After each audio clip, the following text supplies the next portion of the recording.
Hi, I'm Zibby Owens, and you're listening to the award-winning podcast, Moms Don't Have Time to Read Books. Please sign up for my newsletter at zibbyowens.com for weekly updates about my podcasts, events, and more. Also, follow me on Instagram at Zibby Owens and also at Moms Don't Have Time to Read Books. And finally, join my virtual book club called Zibby's Virtual Book Club, which meets every other Tuesday at 2 p.m. Eastern Time until 3 p.m. and features half an hour of book club discussion followed by 30 minutes of Q&A with the author whose book we've just discussed.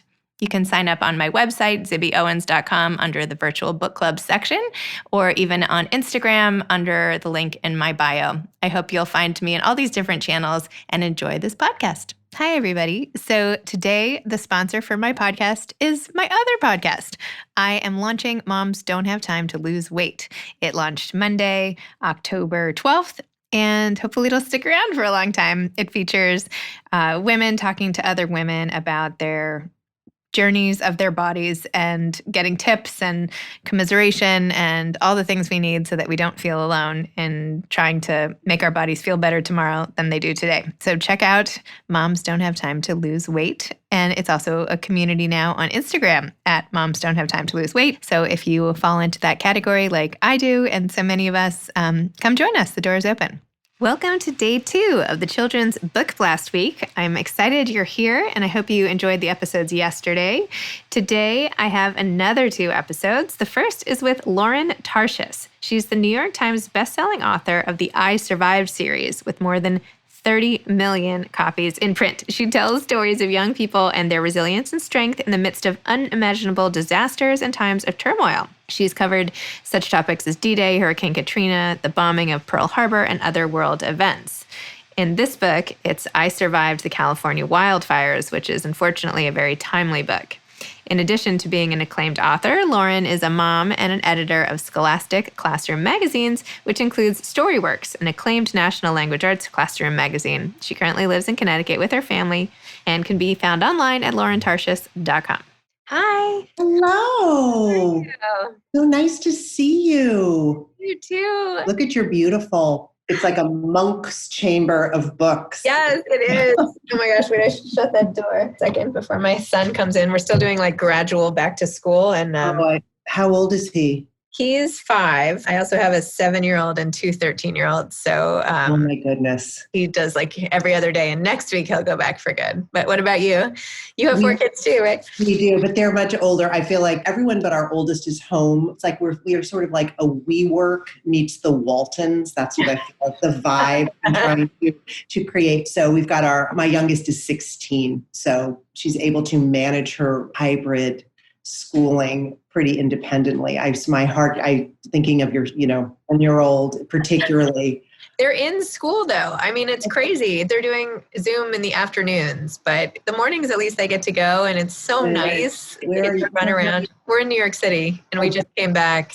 I have to tell you, I love your podcast so much. And I really, in my book club, and I often listen to you. You were with us, and this was before, I was so thrilled and honored when Alex told me that I would be talking to you, because it was very strangely serendipitous, because it had been maybe just a couple days after we had just gone wild over Disappearing Earth, and we listened to you because we were just fascinated. Yeah, that was great.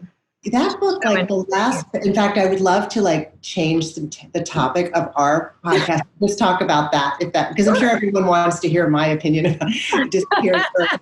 But I had never had the experience. That last line of that book, it physically took my breath away. No, I get it. I mean, I actually listened to that book, which I don't always do.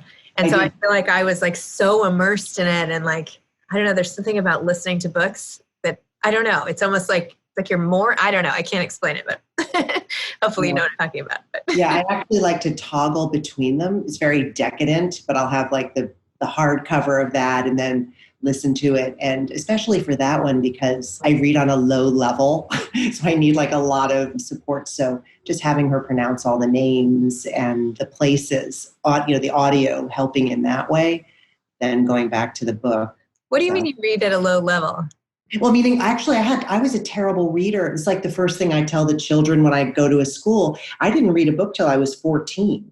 But that's really not, I mean, and obviously I read fine now, but I do have trouble like synthesizing information. I have to, especially when I'm doing research, I'll have to read, if I'm reading a real tome with a lot of dates and places and people. Anyway, it's quite ironic that I find like shocking that I find myself talking to you when I flash back to my childhood self. I actually tried to reach out to you like 2 years ago as when I first started my podcast, because my daughter, who's now 13, had been reading your Japanese Tsunami I Survived book for school. Better, but anyway, her school, we were reading that together.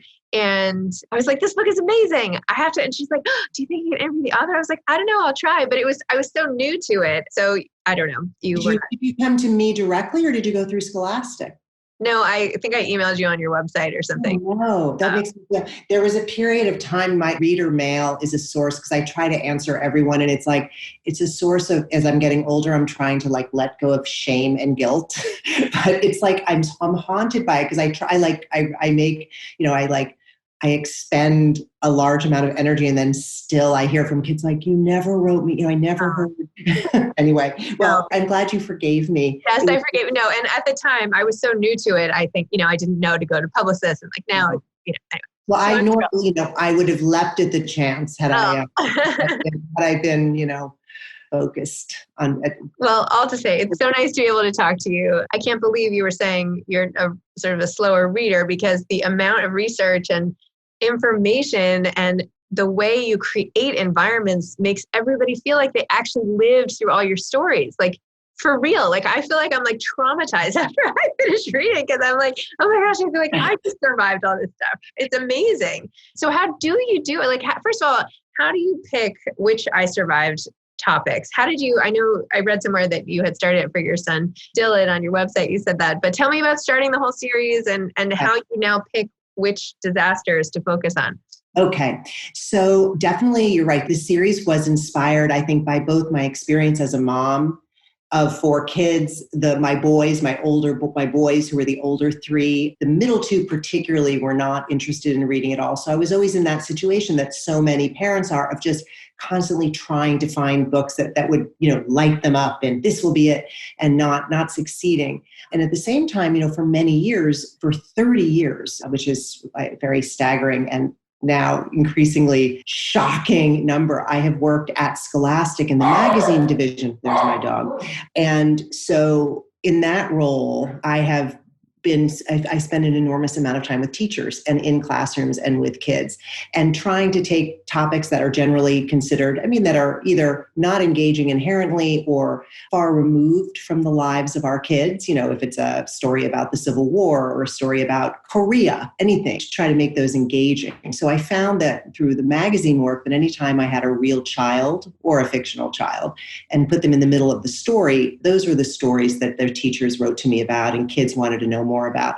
And so I was actually really surprised when I started to think about, that there wasn't already a book series for that age, for that sort of 3rd to 5th grade level that did that. Now, there are wonderful narrative nonfiction books written by incredible authors, like Deborah Hopkinson and Tanya Bold, and all these amazing authors.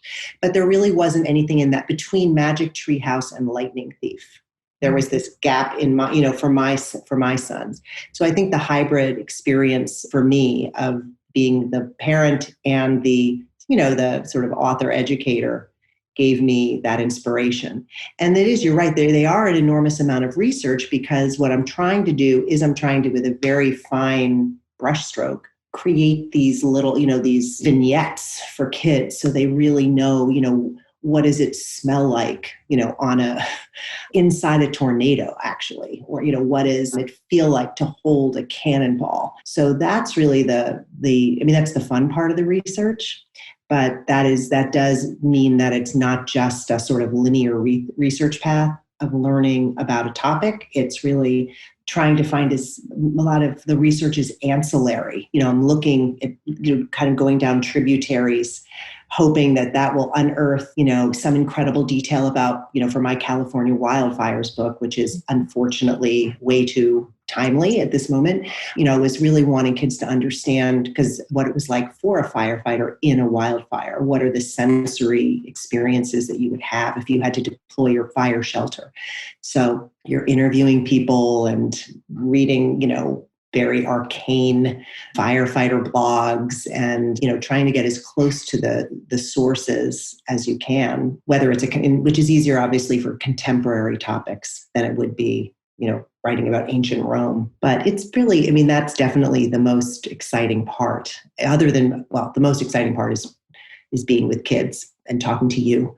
But other than that, of, being on that kind of treasure hunt for the detail that I really want a kid to be like, there's always like 3 or 4 facts in a book that I want the kids, even if it's not about the detail itself, the topic itself, maybe it's something for the California wildfires. I had this whole front story that the characters, one of them, they run this reptile rescue, which is like a real thing that people give up their large pet reptiles because they can't take care of them. And then you or I would like have a shelter for them. So details about like having a large monitor lizard that you're taking care of. Because I want kids to just, that breaks up that more, the background information and all those facts that I really want them to absorb. So it almost, it's alternating between the boring facts and these sparkling details that distract them from the fact that they're actually learning stuff. It's amazing. You should do this for grown-ups. It's actually just an exercise in empathy is what you're doing. You're literally putting kids in other people's shoes and you're using it in like historical context, but it's really a gift. It's like, how can you imagine what life is like for someone else going through something hard? And yet you're also teaching them. So I don't know. I feel like the main gift is the empathy piece and the ability to, it's almost like memoir for kids, right? You're inspiring me. I'm going to cling to your words and I'm going to like put them in my heart and my brain and they will be there with me all day because it's sort of, sometimes it feels like almost a ridiculous amount of work, like luckily my editor and my, the people who I work with, they do understand, but these books, you would looking at these little paperbacks, you'd think that I just sort of, that they could be, especially now that I've written 20, that they would just be sort of so easy. They're quite torturous. And when I'm about to, get into that heavy deadline mode with my family, everyone's like, all right, and I'll say to my husband, I think this one's going to be easier. And he's like, okay, I'm glad you say that before every single one, but I think it's going to be horrible. Like, how long does it take? Like, how long do you research and then how long does the writing take and all of it? Well, I generally, because I have very kind and understanding, the editor, my editor, Katie, and the whole team, I have been generally gotten away with writing all the way up to the very last second. And they have wanted 2 a year up till now. So that means 6 months for each one. But it became too much for me. I just, because the minute I finished one, I would have like a week. And then I would just have to completely shed, Revolutionary War and plunge into, World War II or, so it just became, and then the joy of it kind of started to go away from me, to be honest. This is very much, I feel so I don't want to sound, like one of those people, like it's such a joy, all that, but it's a very, look, the experience again of being able to talk to you and hear you respond to this work that I've done in the way that you do. It's an incredible, I just feel like tickled by it constantly. And I found myself, around maybe book 15, 16, really feeling like I just couldn't keep this up. So fortunately, they had the very genius idea of creating a line of graphic novels based on I Survived.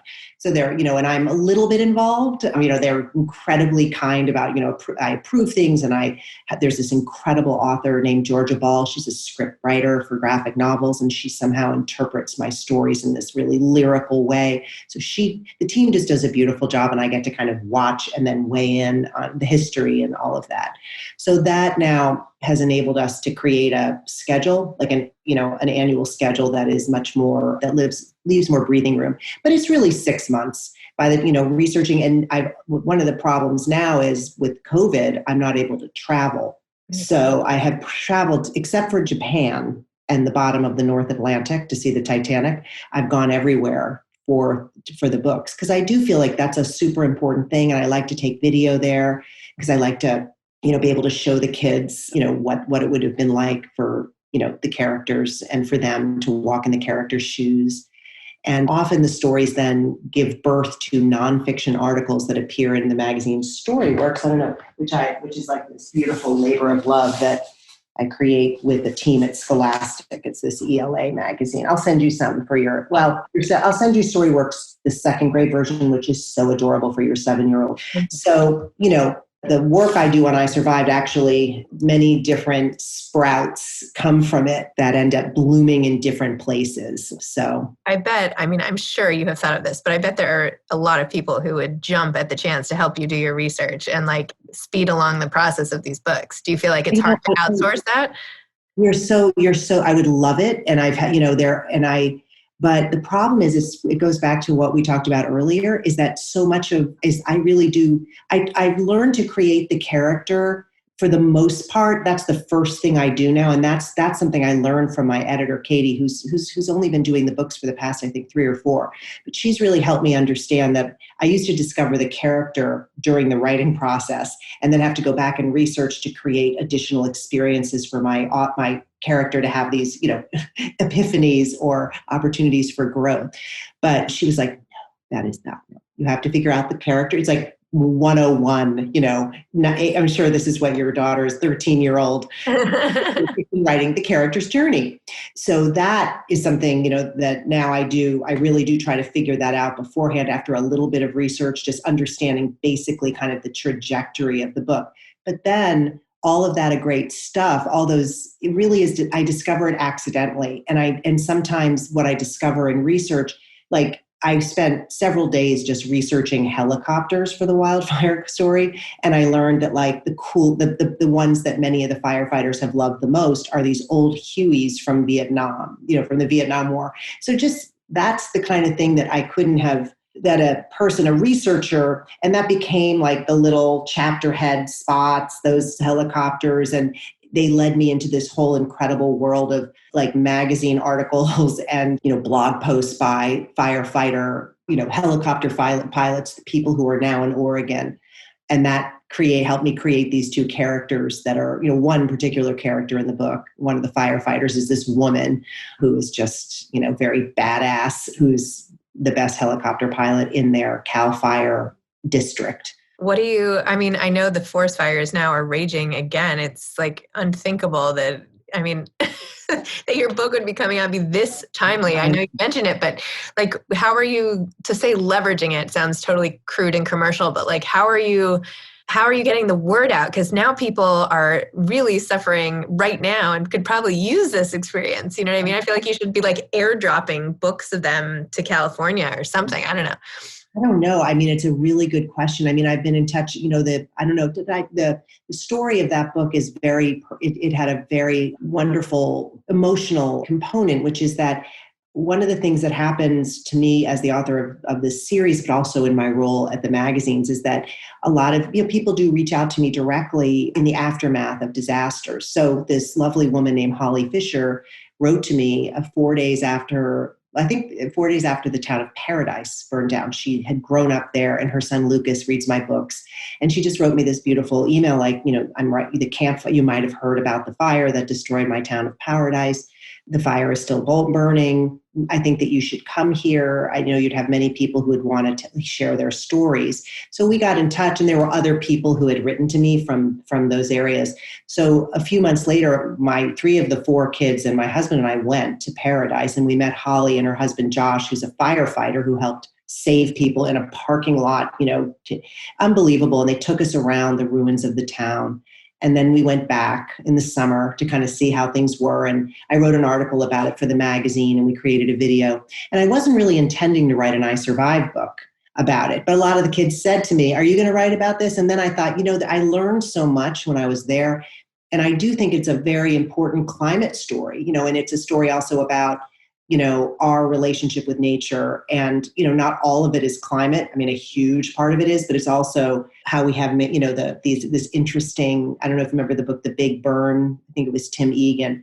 he writes about that was the biggest wildfire in American history. I think it was 1910, if I'm not mistaken. But that fire in the Bitterroot Mountains in Idaho and Montana, it gave rise to the whole fire suppression policy. We're going to put out every fire because it was so terrifying. And it made sense.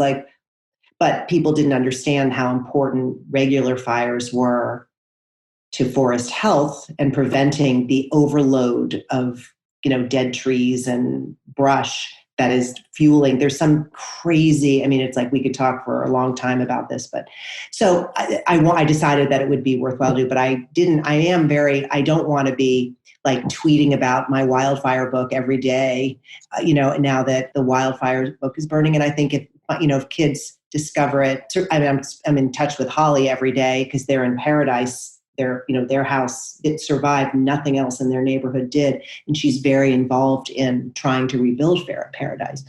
So it's tricky. I don't want to be, I feel like I know that the people of paradise and those towns want people to know what happened to them and share, and they were really, these people fighting the fires, all of that. So I really want this to be about honoring them, but I don't want to be like, in any way. I don't want people to, and I don't think it's appropriate, frankly, for someone, I don't imagine if I was a parent, I would even though there was the fire book has a very happy ending, of course, and it's a story of resilience, like all of them.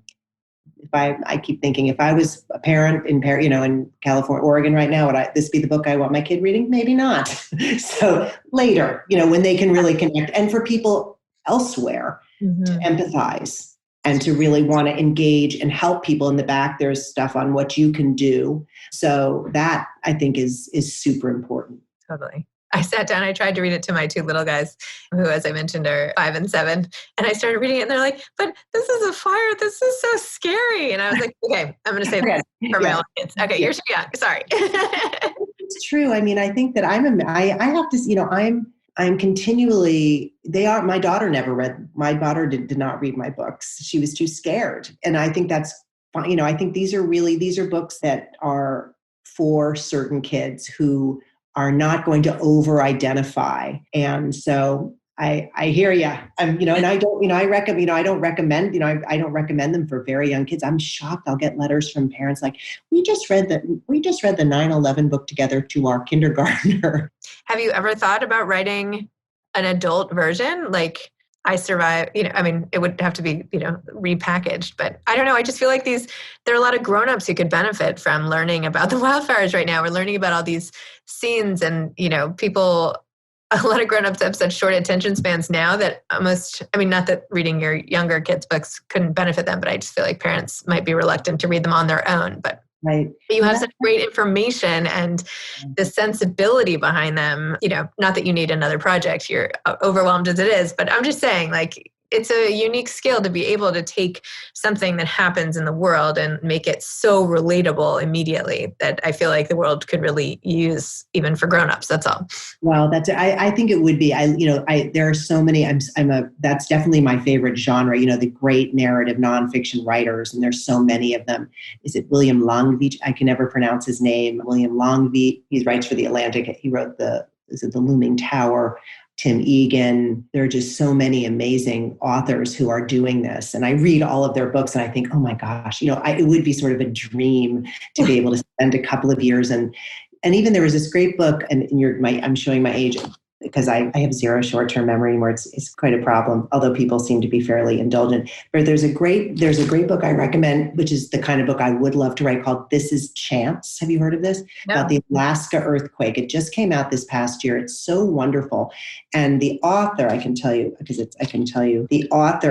it's this 1962 earthquake that happened in Alaska, right when Alaska was sort of, getting on solid ground as a state, and Anchorage was sort of growing, and just pulls in all these wonderful tangents about Alaska, about the time period, and about this woman, Ginny Chance, who is the weather woman, and brought people hope and calm in the aftermath of this completely devastating earthquake and tsunami in Alaska. So the idea of bringing to life a little known event but also illuminating this large chapter of our history. And of course, there are all sorts of insights that are applicable to us today. So maybe I will.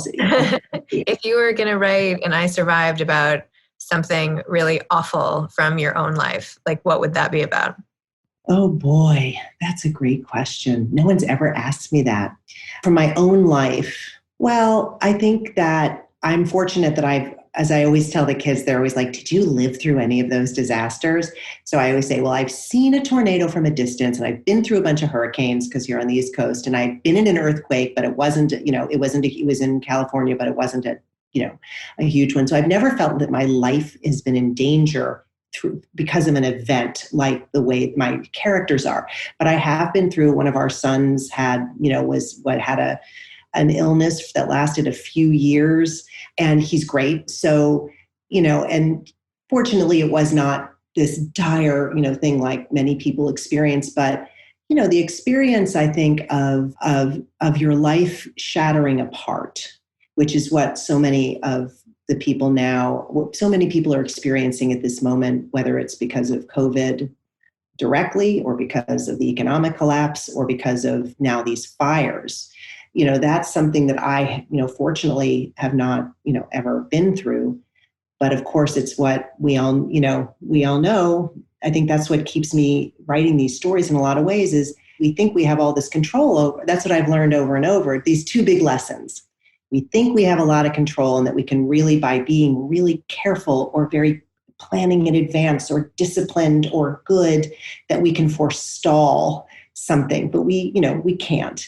The other piece, the flip side, which is why I keep doing it, because if you only focus on that first part, it gets very grim, is that I am really, honestly, like talking to Holly Fisher from Paradise, I hang up the phone with her and I just feel so like stronger. People go through those shattering events and you see it, whether it's looking at, what happened, during the Holocaust or what happened during the Chicago fire or, these wild, in Paradise, people find the strength, they go through a grieving process. It's really hard. It's not quick. For some people, it's, terrible and agonizing and lengthy.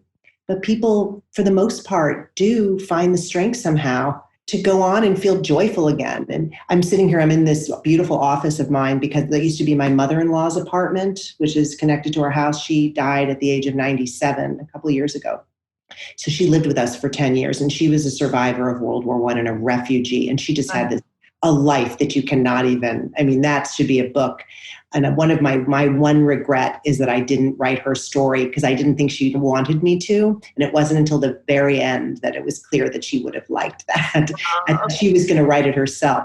But I would wake up sometimes, and she was a real night owl. She would stay up until 2 a.m. and she lived for many years in the Jewish ghetto of Shanghai during World War II and lost people in the Holocaust and all that.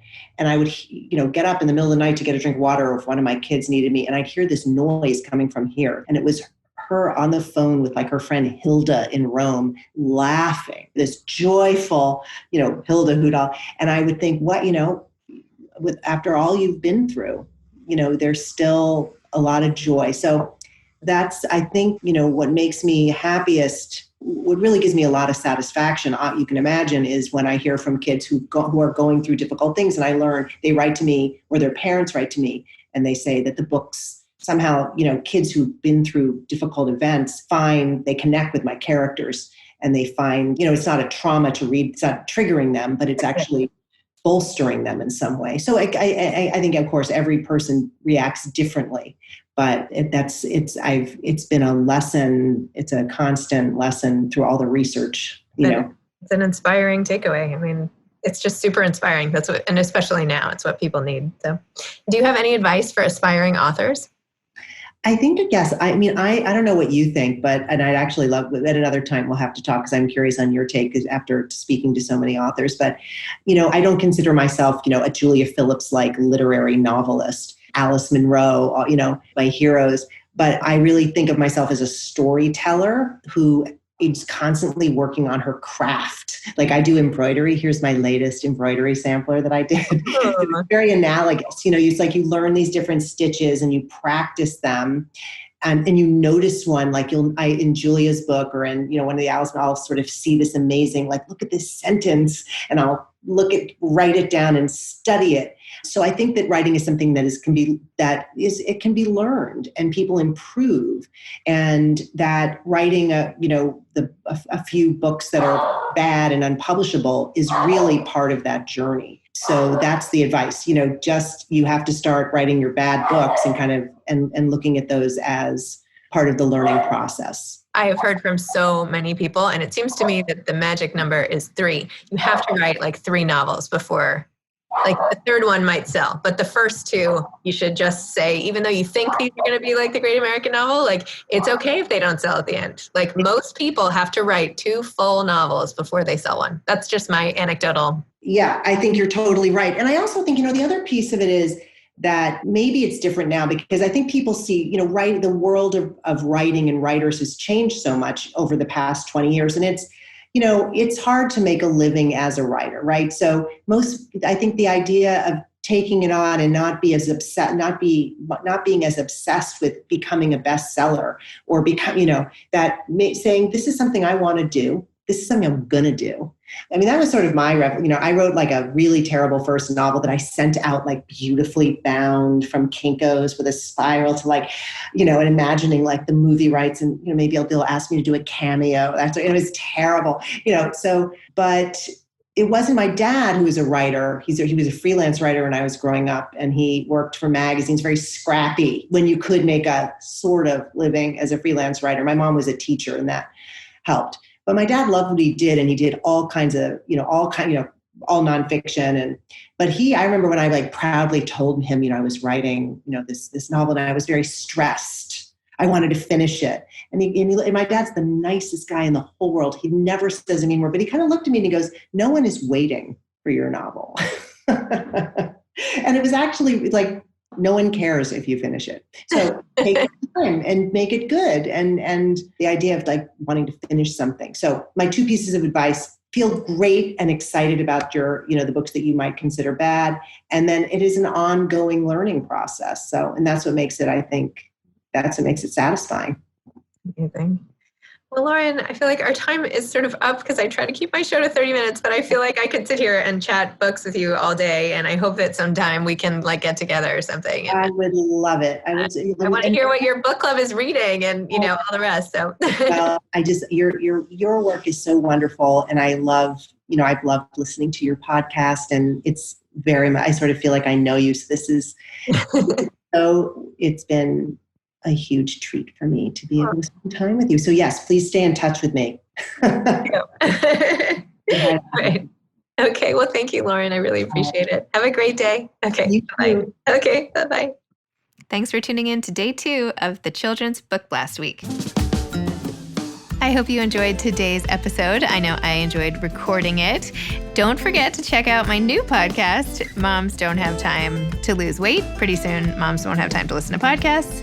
And check out the Instagram community that goes along with it. And if you would like to join, please request to join. It's for anyone who wants to feel better in their body tomorrow than they do today. And it's a supportive group of like-minded souls who just need the community to achieve their goals. Moms don't have time to lose weight. Thanks for listening to this episode of Moms Don't Have Time to Read Books.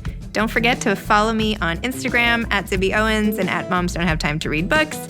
Also sign up for my newsletter at zibbyowens.com and sign up for my virtual book club and meet lots of authors on Zoom every other week. Thanks so much to Steve and Ryan at Texture Sound for the sound editing. And thank you to Morning Moon Productions for providing this fantastic intro and outro music.